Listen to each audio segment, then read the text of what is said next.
Today we're standing in front of one of Arizona's last remaining examples of a tuberculosis cabin.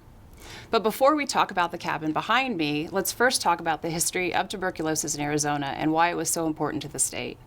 In the late 19th and early 20th century, tuberculosis was the leading cause of death in the United States, accounting for 1 in 4 deaths in the country. Most doctors still believed that the disease was spread through people's lifestyle, industrialized centers, and heredity. In 1890, Denver, Colorado was considered the tuberculosis capital of the United States. And while many other Western states vied for all of these patients that would come into their new territories, Arizona became the destination of choice. In part, we used tourism as a way of luring people. We also had doctors that would write newspaper articles to encourage people to come to Arizona to seek their cure in our climate. Good climate, ventilation, rest, and isolation were thought to be the best cures for tuberculosis.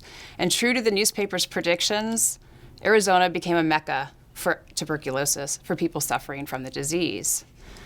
Even though Arizona had abundant space in which to accommodate all of these new people coming to the state for a cure, it did not have enough hospitals to accommodate everybody.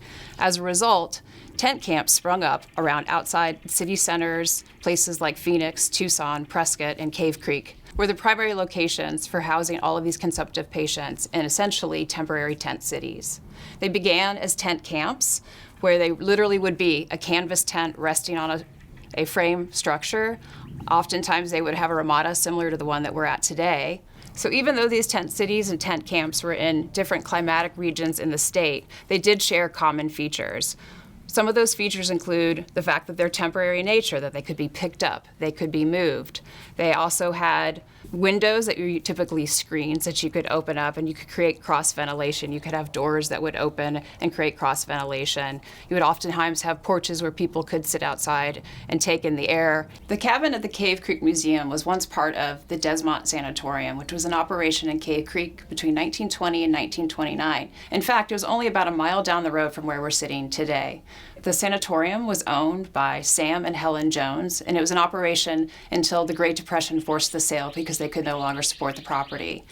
Over time, this little tiny cabin has sort of bounced around Cave Creek and has been in many locations. It's been used as a construction worker's house for those working at Bartlett Dam. It's even been a house of ill repute. And it was eventually donated to the museum in 1984. In many ways, the impact of tuberculosis on the state of Arizona is immeasurable.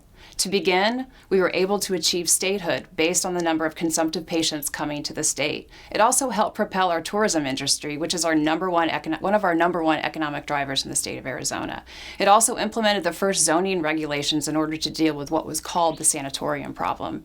In addition to that, it propelled suburban development, which led to sprawl in cities like Phoenix and Tucson and their incorporated communities. Thank you for watching. The Tuberculosis Cabin at the Cave Creek Museum is one of the only remaining known examples of its type in the state of Arizona. And because of this importance and significance, it was listed in the National Register of Historic Places in 2001.